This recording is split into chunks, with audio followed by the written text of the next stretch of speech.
one of these in a Yeah, be minute. careful about Sorry. that shot right there.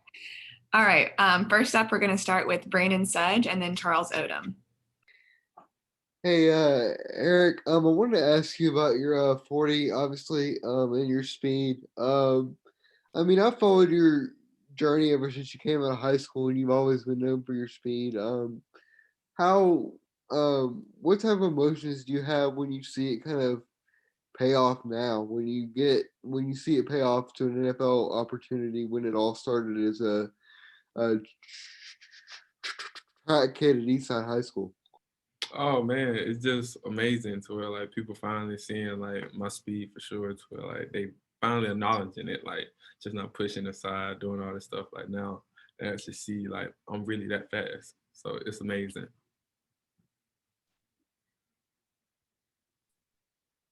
Eric, DJ Daniels mentioned earlier something about the combine always being a dream for him. Was this any bit of a disappointment for you to do it this way? And how do you think it went? And also, did you seek out advice from players from last year's process about how the interview process would go? Oh man, like nah, this still a dream come true. Like I mean, like of course, ending would have been perfect, and like just being able to like have that picture when you run in the actual 40 and they had the stuff in the background, like that was always a dream.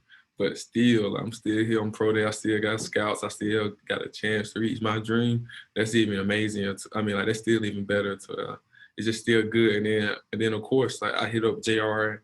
Especially like JR, my right hand man. So I'm hitting on JR throughout anything. So if I got a question, if I don't know anything, like I'm hitting on JR because I know for a fact like he could lead me the right way. Okay, up next, let's have Brandon Carwile and then Dan Wolkenstein. Hey Eric, how's it going, man? Going good, going good. Good to hear. So I was going to ask you, you've got good size, you've got great speed, obviously. Does it matter what kind of scheme you're in at the next level? Do you think you're better suited for a zone heavy or a man scheme?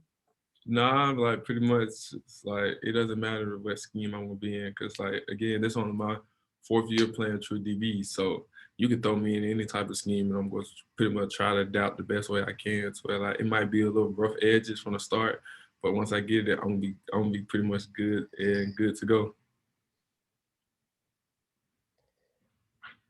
Hey, Eric, Dan Wolkenstein from the Brawl Network. Hey, congrats on the blazing times. You've really been opening up some eyes. Question for the NFL, I guess more thinking about your skill sets. Is there a particular skill set that you think NFL teams will desire most?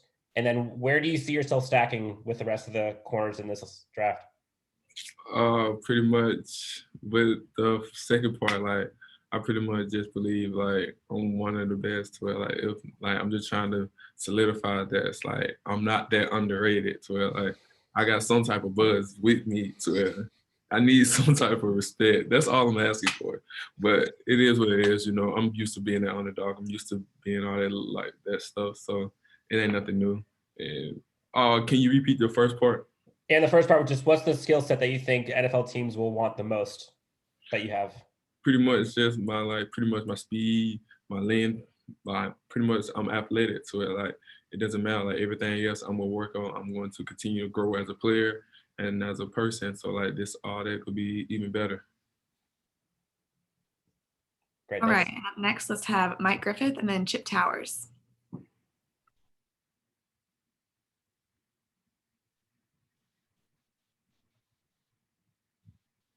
Eric, you just mentioned being underrated. You ran that laser time 4.24, 4.25. Did it seem like any interest picked up, and were you a little surprised there was still people after you ran that time that didn't have you in the first round?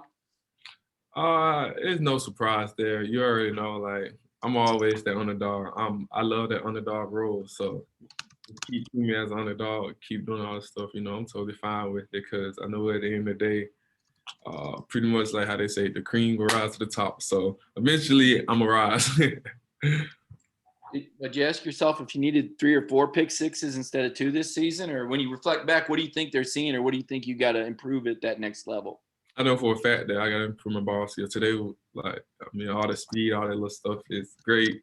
But me like dropping things that I know for a fact that I done did this constantly over and over again, that's the thing that's gonna eat me alive the most. Like I don't even care about all the good stuff I did today, all my little like the vertical, the broad, the 4-point, whatever I ran today. Like I can't even think about that. I'm not even thinking about the speed. All I'm thinking about is the things that I did not do well today, and that's what's gonna eat me alive.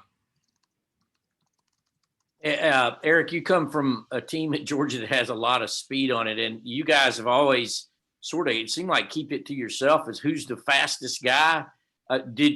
You're proving to be the fastest guy between you and Tyson, and I guess Arian Smith is back at Georgia. I mean, can you confess now to knowing you were the fastest guy all along, or are you the fastest guy? Is Arian Smith even faster? I don't know. I mean, I'll wait a title right now, but it's always been a give and take. Like who's feeling the best on this day and all that. But like as of now, I mean, I know for a fact that Tyson is right there with me. So day in and day out, like he's gonna be one of the best. He's gonna be one of the fastest. And then Aaron just, I can't speak on that. But me, it's just crazy. So you've never raced Arian? I guess you've covered him in practice. Yeah, I never raced him or anything. Okay, thanks. Okay, and let's finish up with Jordan Reed. Hey, Eric, Jordan Reed from the Draft Network. Oh, How you- nice. The big thing that I wanted to know was that I asked Tyson the same question, was that at Georgia, it seems like you guys were taught to play the hands of receivers when you guys are exiting phase and you guys rarely look back for the ball. So is that something that you guys were taught essentially to play the hands of the receiver as opposed to look back for the ball? Is that just something that you guys just do naturally? Pretty much like what we do naturally is like you play through eyes and hands and all that stuff. So like 'cause we mostly in man, we ain't like, I mean, everything we do is a man match. So pretty much you taught to go through eyes and hands, and then after that, if you in great location or like pretty much if you're in great phase, and then after that you look for ball. But a lot of things can go wrong, a lot of things can go right. So it's just like pretty much the most comfortable thing was to play through eyes and hands. Appreciate it. No, bro. All right, thanks so much, Eric.